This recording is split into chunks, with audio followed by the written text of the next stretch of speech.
When a horror game gets under your skin, you know it's something special. These games don't just throw cheap jump scares at you. They build real tension that sticks with you long after you stop playing. Here are the best 20 horror games actually worth buying. I don't need you anymore.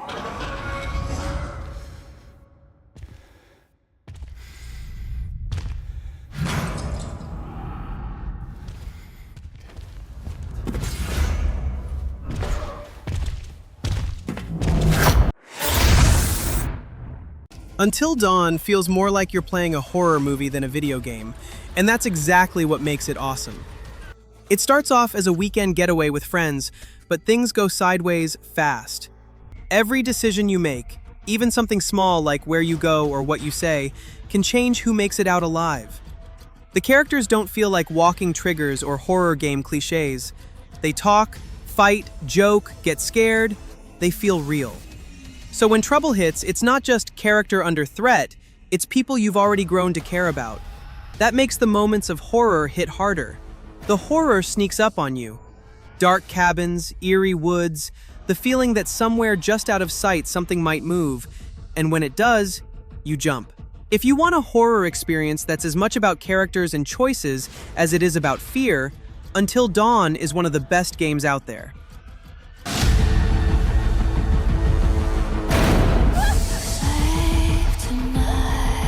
I was down there. You were? It was horrible. I don't want to make hasty decisions that get everyone killed. No! We should stay put right here until dawn. Jessica!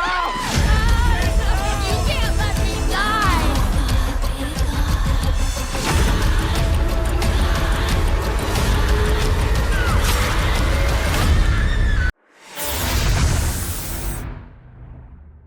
Enough already! Hinako, your father... Stop sugarcoating it! So cut the crap and apologize! To me! To Tuko! To Mother! Apologize for all the trouble you've caused them! I do quite envy her, though. I can't believe it was her. I have to say, I'm rather jealous. Why her of all people? I see. For today only, this will be our little secret. But Say you're sorry! Get on your knees! if it happens to remain alive even after today, Tell me. as your sister, I'll kill you if I must, for his sake as well. Sillent Hill F begins when Hinako Shimizu wakes up in her hometown, a place wrapped in heavy fog and forgotten memories. She's searching for what's gone wrong, but the town seems determined to keep its secrets buried. She doesn't remember how she got there, but right away, something inside her tells her that she shouldn't have come back. What makes this game worth the price is how it chooses horror that doesn't scream. No flashy monsters jumping at you every minute. Instead, it uses silence, whispers, and the sense that you might be watched when you're alone. It leaves space for fear to creep up naturally. A distant noise, a flicker of light, a locked door you know you shouldn't open. If you want horror that gets under your skin by questioning what's real and what's in your head, Sillent Hill F does it quietly and well. There is this one thing I must do before I can recover the ember. Leon and that young woman, they're both infected. Okay. But this is your last chance. What would I do without you? Be parasite food. Touch the ember. We'll meet up later. No! Sorry, what kind of a man leaves a lady? Sorry, Luis. It might be a while. Stop wasting my time, Ada. Just get it done. Resident Evil 4 Remake kicks off with Leon Kennedy heading to a small, isolated village in Spain to find the president's daughter, and what should have been a simple mission turns into pure chaos. The villagers aren't normal, the place feels wrong, and from the first few minutes, the game keeps your pulse up. What makes this remake totally worth the money is how much love and effort went into rebuilding it. The visuals are stunning. The lighting and sound design pull you right in, and the controls feel smooth and responsive. Every encounter, from sneaking through a barn to taking on a crowd of enemies, has that perfect mix of tension and satisfaction. If you want a remake that actually respects the original but still feels brand new, Resident Evil 4 Remake is absolutely worth every dollar. The Mortuary Assistant throws you into a job that already feels creepy before anything supernatural even happens. You're alone in a funeral home, prepping bodies for embalming, and everything seems normal until it doesn't. The lights flicker, whispers echo down the hallway, and suddenly, you're not sure if you're alone anymore. What makes it worth buying is how it turns something so mundane into pure tension. You don't have weapons or magic powers, just your tools, your nerves, and a bunch of tasks that get harder to finish as the night goes on. It's not about loud jump scares, it's about that slow, sinking feeling that something's right behind you while you're focused on your work. If you're into horror that plays with your mind and doesn't need big effects to make you sweat, the Mortuary Assistant is totally worth it.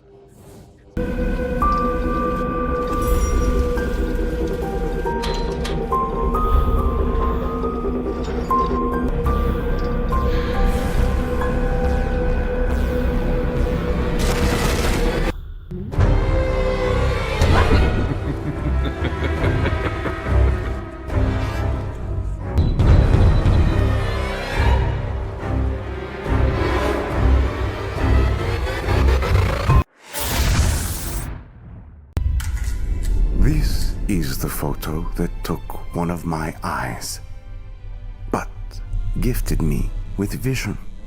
The moment of death, captured like a fly in amber. A life ends, and a flower of flesh and blood is born. I realized the beauty in destruction. I was eager to share my new work with the world. Neophytes, Philistines, fools. They feared what they could not comprehend, were determined to stop me. Some consider this new world horrific. For me, it is a world of beauty, full of pure creation. The Evil Within 2 begins with Sebastian Castellanos going on one last mission to save his daughter, living in a world twisted by nightmares and regret. Right from the start, you know this isn't going to be a simple horror shoot-'em-up. The town feels wrong, reality seems cracked, and every shadow looks like a possible threat. What makes it worth owning is how it mixes real dread with solid gameplay. You sneak through dark houses, fight with limited ammo, and weigh every choice.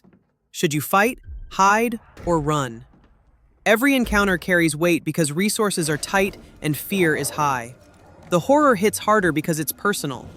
You're not just fighting monsters, you're fighting for someone you care about. That guilt, that hope, that desperation.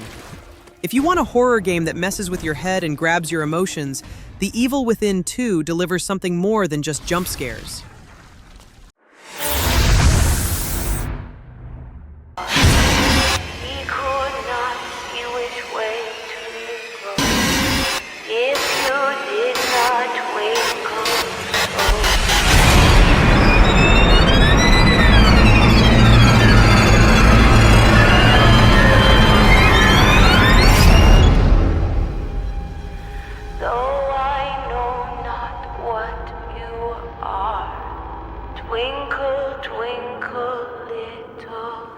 Dead Space Remake is one of those horror games that knows exactly how to keep you on edge.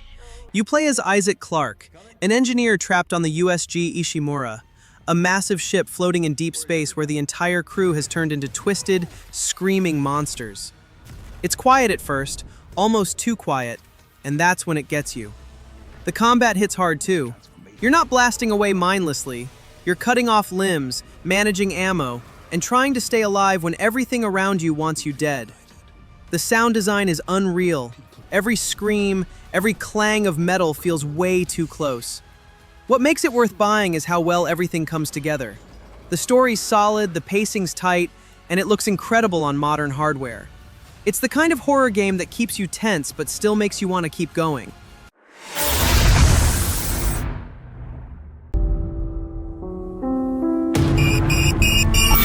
Something strange is happening.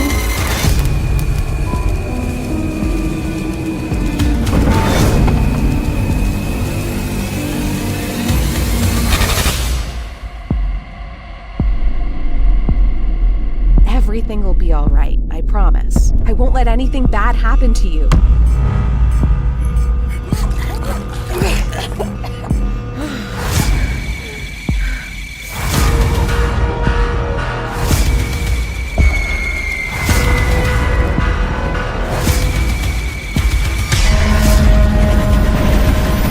What?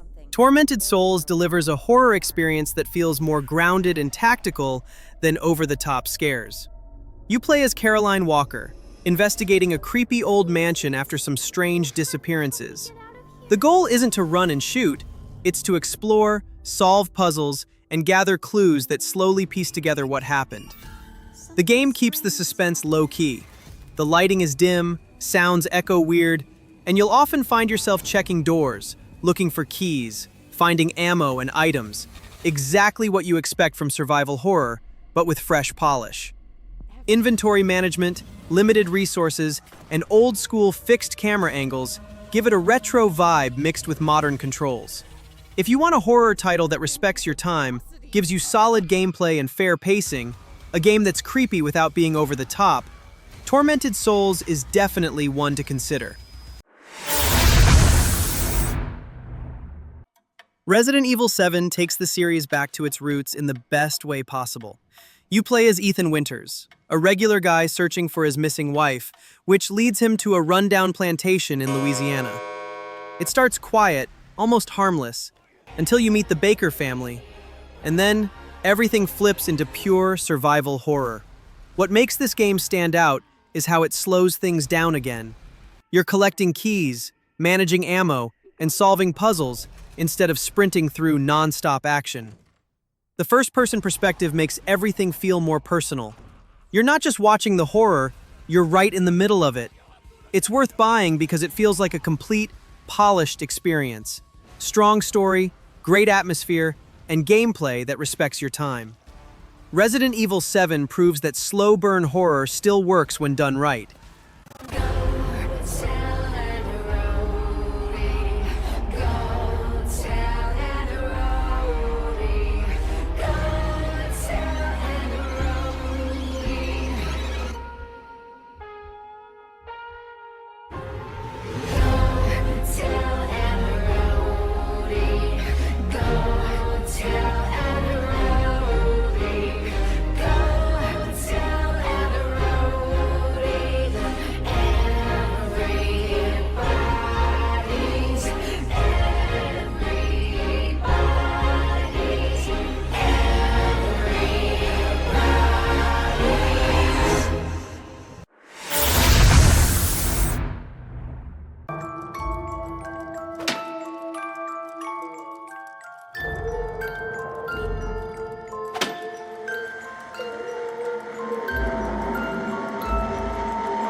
Little Nightmares 2 throws you into a world that's both creepy and oddly beautiful.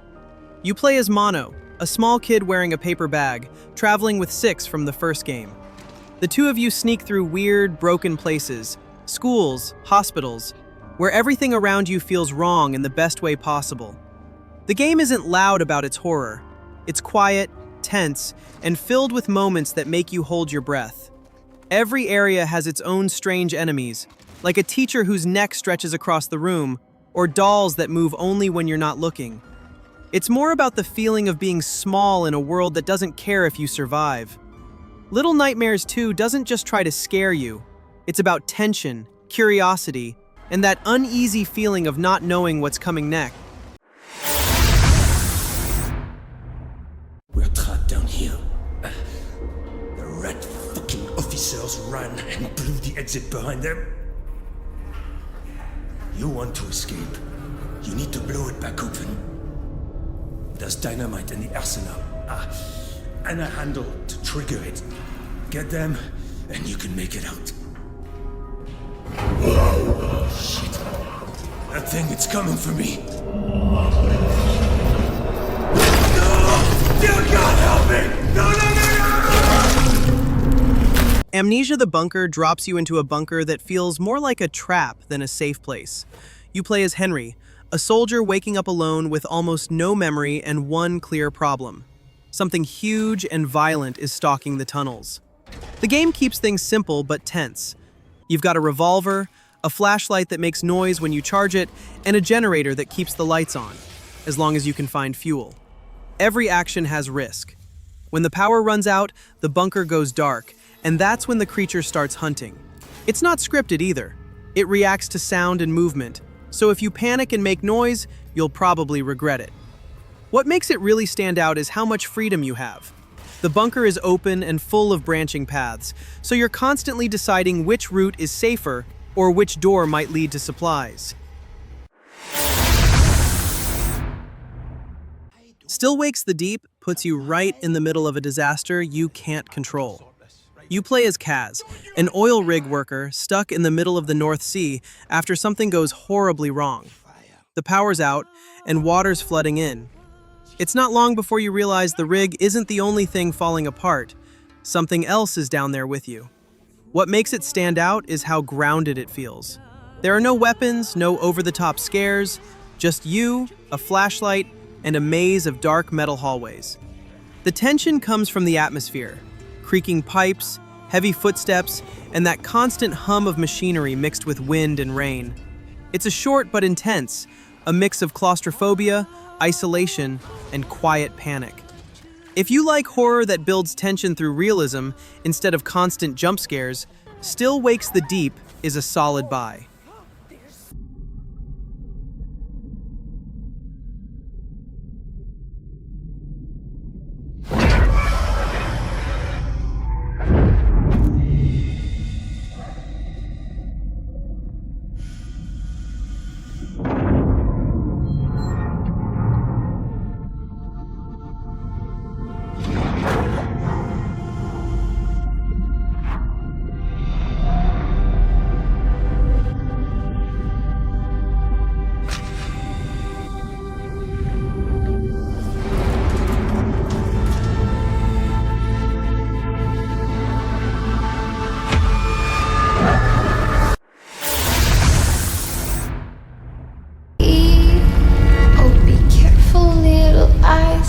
You see, there's a Father up above, and he's looking down in love. So careful, little eyes, what you see. Oh, be careful, little hands, what you do.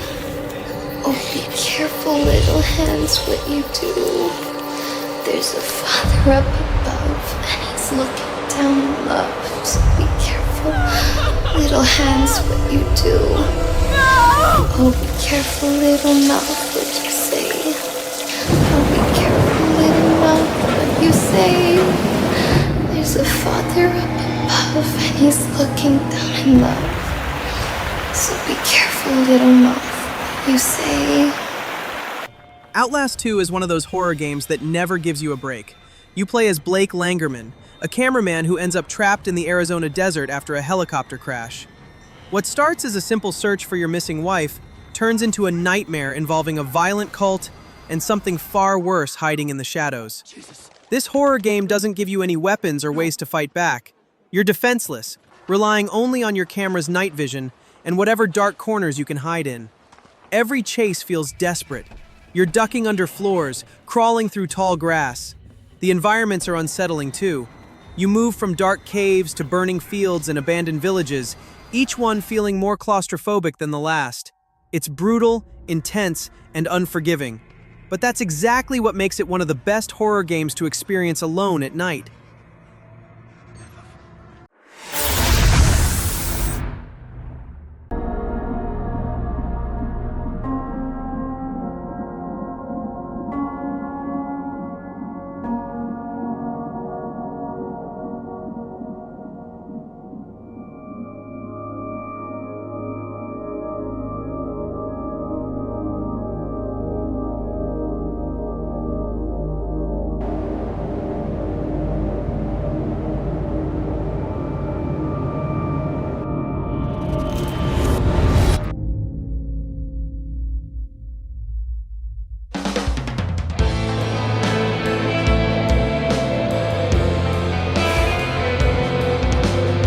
The medium might be the kind of horror game that sticks with you longer than most.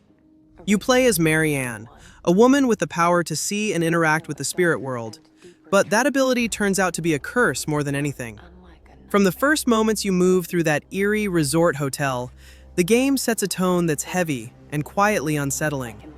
What makes it fun is the dual reality gameplay. You see two worlds at once, the real one and the spirit one, and sometimes what's safe in one doesn't hold true in the other. That mechanic keeps you constantly on edge and gives the feeling that danger could come from anywhere, at any time. If you want a horror game that mixes atmosphere and a little bit of supernatural weirdness, the medium is absolutely worth checking out. The Quarry hits hard because it feels like you're part of a horror movie, and kind of responsible for how it ends. You start out hanging with a group of teens at a summer camp, laughing, joking, maybe even acting like you know what's coming. But the forest has its own plans. It doesn't shout at you, it creeps. And when things go wrong, you feel it. What makes this game worth buying is how much control you have. Every choice you make, big or small, changes who lives, who dies, and which secrets unravel. You can play once for the main story, then go back and completely shake things up. That's rare in horror games, and it makes every playthrough feel fresh. If you want a horror experience that's more than just jump scares, one where the stakes feel real and your choices matter, The Quarry is a game worth owning. There is a lot more to this than you realize. What? Kidnapping, murder, cover-ups. I think the whole Hackett family is in on it. You have no idea what's going on here. Not a goddamn clue. All right, let's do this. What should I call? 911. You mean 911? Who says 911? Goodbye, cruel world. We gotta get out. I'm gonna enjoy watching you die.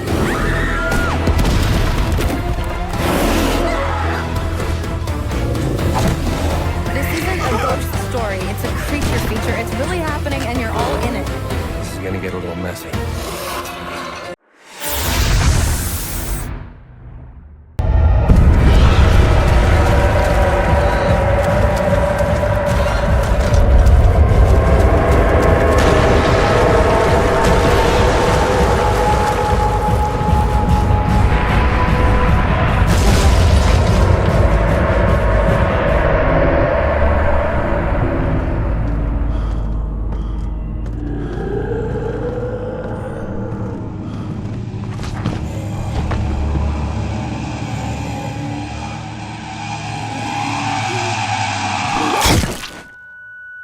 Amnesia: The Dark Descent is the kind of horror that creeps under your skin, without flashy effects or non-stop screaming. You enter a dark, creepy castle with nothing but a lantern and a slowly building dread. Every hallway, every door you open feels heavy. You don't fight back. You hide, you sneak, and you hope that whatever's out there doesn't hear you. What makes it worth buying is how it messes with your mind. The fear doesn't come from a loud jump scare. It comes from silence, strange noises, shadows that don't make sense. You never feel safe, and that uncertainty makes every second tense. It plays out slow, giving you time to feel the dread creep in. And when things go wrong, you feel it. It's not a game for everyone, but if you want horror that's quiet, psychological, and real, Amnesia: The Dark Descent gets under your skin and stays.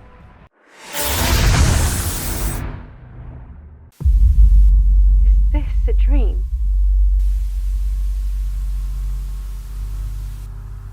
Or is it not?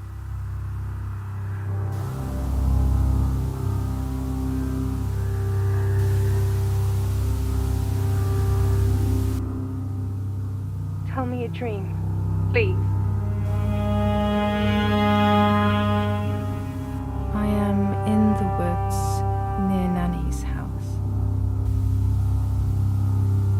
I have the feeling that something bad is going to happen at any moment, so I look around with caution.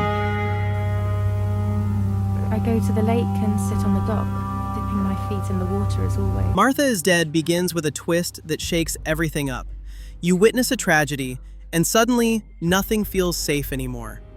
The game doesn't whitewash that opening. Instead, it uses it to set a tone of grief, guilt, and growing unease. From there, the horror sneaks in slowly. You explore a world drenched in rain, rumors, and memories better left forgotten. The fear doesn't come from monsters at first. It comes from what's real and what might just be in your head. As the truth unfolds, every decision matters.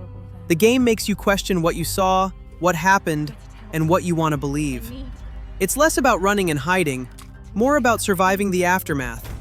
If you're down for horror that grips your mind as much as your nerves, Martha is Dead crafts that uncertainty into something unforgettable.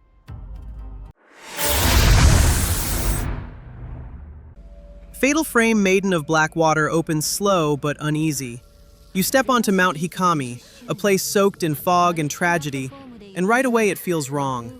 The game doesn't rush to scare you. It just lets the silence, the rain, and the creaking floors do the work. The camera mechanic is what makes it so good. You're not fighting ghosts with weapons, you're taking pictures of them. Every time you raise that camera obscura, you're staring straight at what most horror games would tell you to run from. The setting carries most of the fear. Wet shrines, old pathways, pale faces in the dark. The mountain feels alive in the worst way. The more you uncover, the heavier it gets, and the game keeps that slow dread alive from start to finish. Fatal Frame Maiden of Blackwater is definitely worth picking up.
Visage messes with you in the best way possible. It starts out normal, just a quiet house, a few dark rooms, and some strange noises in the distance. But the longer you stay, the weirder it gets.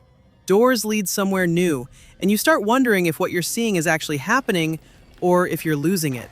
It's worth buying because it knows how to scare you without going overboard.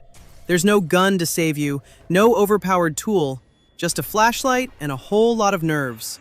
The game makes you afraid of the simple stuff: long hallways, heavy silence, and the sound of your own footsteps. What really works is the pacing. It doesn't throw monsters at you every 2 minutes. It lets your imagination do the work. A creak behind you, a shadow that moves just a little, or a whisper that cuts through the silence. Those moments hit harder than any jump scare. Maria. I am. Do you want me to be? How do you know about Mary? You see it too? For me, it's always like this.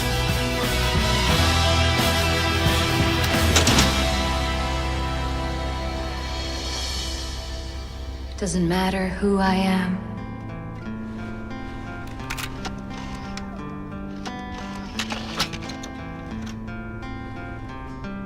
I am here for you, James.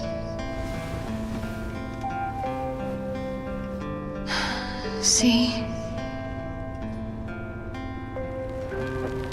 I'm Sillent Hill 2 Remake starts with James Sunderland driving into the fog after getting a letter from his wife. A wife who's supposed to be dead.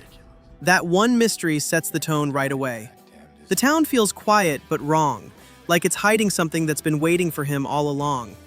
This remake feels worth buying because it doesn't just rely on nostalgia. It rebuilds the town with modern visuals, detailed lighting, and smoother movement, but keeps that uneasy atmosphere the original nailed. The story still hits hard. James isn't some action hero. He's a man carrying guilt, confusion, and regret. The monsters reflect that, and the more you explore, the more you realize the horror isn't just around you, it's inside him. If you like horror that digs deeper than jump scares, Sillent Hill 2 Remake gives you something haunting, emotional, and totally worth your time. Alien Isolation doesn't waste time reminding you what kind of game it is. It throws you straight into panic mode. You play as Amanda Ripley, trapped on a broken space station with something hunting you that can't be killed. The moment you hear that first hiss in the vents, you know running isn't going to help. What makes this game worth buying is how real the tension feels. You're not blasting aliens with heavy guns. You're hiding in lockers, crawling under desks, and holding your breath while the creature passes by. The AI is unpredictable. It learns how you play, so every encounter feels different. That alone keeps you on edge the whole time. If you want a horror game that makes you sweat, think twice before moving, and keeps you alert from start to finish, Alien Isolation delivers that experience better than almost any other.